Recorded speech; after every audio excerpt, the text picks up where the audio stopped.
देवी लक्ष्मी, देवी पार्वती, सृष्टि की सबसे सुंदर रचना है नारी। गुण धर्म में सबसे उच्च स्थान नारी का होता है। जैसे कि मैं ज्ञान और बुद्धि की देवी सरस्वती संसार से अज्ञान को मिटाकर ज्ञान के प्रकाश से सबको अलौकिक करने में मैं समर्थ हूँ। आप देवी लक्ष्मी धन और वैभव प्रदान कर भक्तों के जीवन को सुखमय बनाती हैं और देवी पार्वती साक्षात शक्ति स्वरूपा भक्तों को रक्षित करती हैं। हम तीनों के गुण नारी के भीतर समाहित होते हैं। आपने सत्य कहा देवी सरस्वती। नारियों में हम तीनों ही सर्वश्रेष्ठ हैं। भक्ति, शक्ति और वैभव का संगम है। त्रिदेवों के दिव्य जीवन में हम उनकी संगनियां हैं। इन गुणों को उनके उच्चतम रूप में हम धारण करती हैं। देवी लक्ष्मी, शक्ति, वैभव और ज्ञान से संपन्न हम तीनों ही देवियां तीनों लोक में श्रेष्ठतम हैं। हमारी भक्ति और हमारा पतिव्रत धर्म संसार में सर्वोच्च है। ना ना ना ना, नारायण नारायण।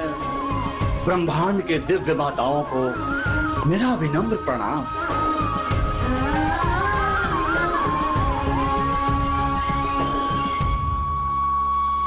देवर्षि, ये नारायण नारायण तो समझ में आया, किंतु उसके पहले जो आपने नाना कहा, उसका भेद क्या है?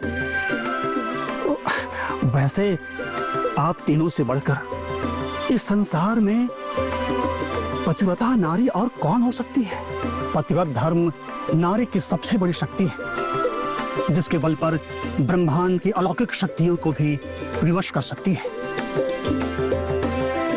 समस्त जप, तप, व्रत और पूजा से भी अधिक तेज होता है।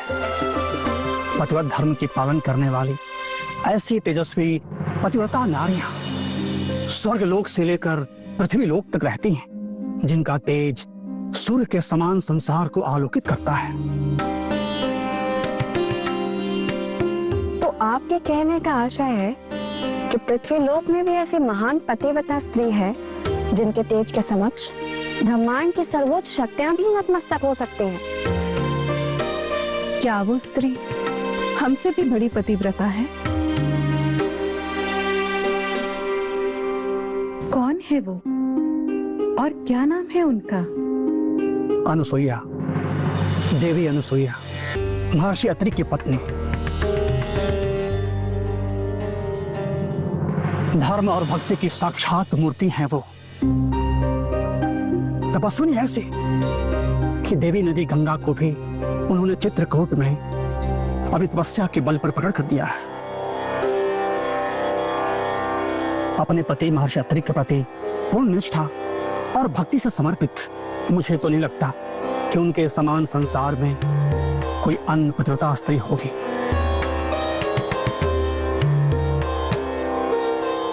मुझे तो यह असंभव लगता है, और यदि ये सत्य है देवर्षि, तो हमें सत्य का परीक्षण करना चाहिए। हाँ देवी सरस्वती, यदि अनुसुईया पतिव्रता धर्म में सर्वोच्च है, तो ये हमारे लिए चुनौती है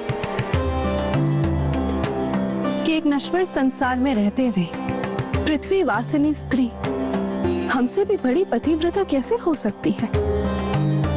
हाँ देवी लक्ष्मी, मुझे तो विश्वास ही नहीं हो रहा। क्यों ना हम इस अनुसुईया के पतिव्रत धर्म की परीक्षा लें?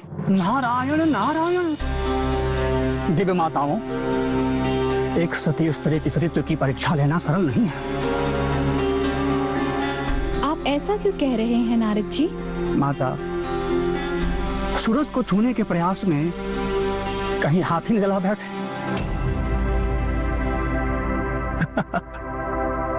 और यदि उसके बाद भी आपको सती अनुसुईया की परीक्षा लेनी है, तो मेरा एक सुझाव है।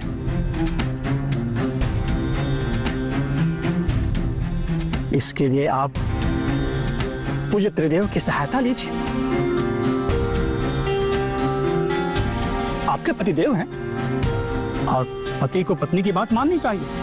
नारायण नारायण। लेकिन इसके लिए हमें अपने स्वामियों की क्या आवश्यकता है? माता, सूरज को छूने के प्रयास में यदि हाथ जलने लगे तो शीघ्र ही शीतल जल से जलन को शांत करने वाला कोई तो हो। और वैसे चुनौती जब बड़ी शक्ति के सामने हो तो अपनी पूर्ण सामर्थ्य और बल का प्रयोग करना चाहिए, अन्यथा पराजय का सामना करना पड़ सकता है। नारायण नारायण। हमें हमारे स्वामियों की सहायता लेनी ही होगी। हाँ देवी लक्ष्मी, किंतु देवी अनुसूया के पतिव्रत धर्म की परीक्षा के लिए क्या हमारे स्वामी सहमत होंगे? नारायण नारायण। इसमें तो मुझे भी संदेह है कि क्या ये स्त्रियों के इस कार्य के लिए त्रिदेव सहमत होंगे।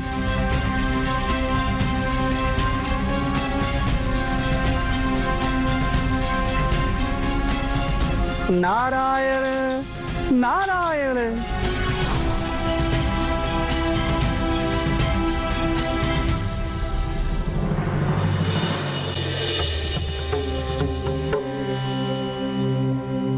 स्वामी, पुत्र नारद कह रहे थे कि पृथ्वीलोक पे रहने वाली देवी अनुसूया संसार की सबसे महान पतिव्रता नारी हैं। परंतु उनके पतिव्रत धर्म की तो परीक्षा ही नहीं हुई, तो देवर्षि नारद ये बात कैसे कह सकते हैं? सत्य को प्रमाणित करने की आवश्यकता नहीं होती है देवी। सत्य तो स्वयं सूर्य के समान प्रकाशित होता है। परंतु आपके मन में यह विचार क्यों आया कि देवी अनसुईया की पतिव्रत धर्म की परीक्षा नहीं हुई? वो इसीलिए स्वामी, क्योंकि देवर्षि नारद ने देवी अनुसूया के पतिव्रत धर्म की तुलना हम त्रिदेवियों के पतिव्रत धर्म से करते हुए उन्हें हम सबसे महान और तेजस्वी बताया है। स्वामी, यदि देवी अनुसूया के सतीत्व में असीम शक्ति है तो उसका परीक्षण करके सतीत्व की शक्ति को संसार के समक्ष लाना चाहिए, जिससे कि साधारण मनुष्य भी उससे प्रेरणा ले सके। आपको उनके सतीत्व की परीक्षा लेनी चाहिए।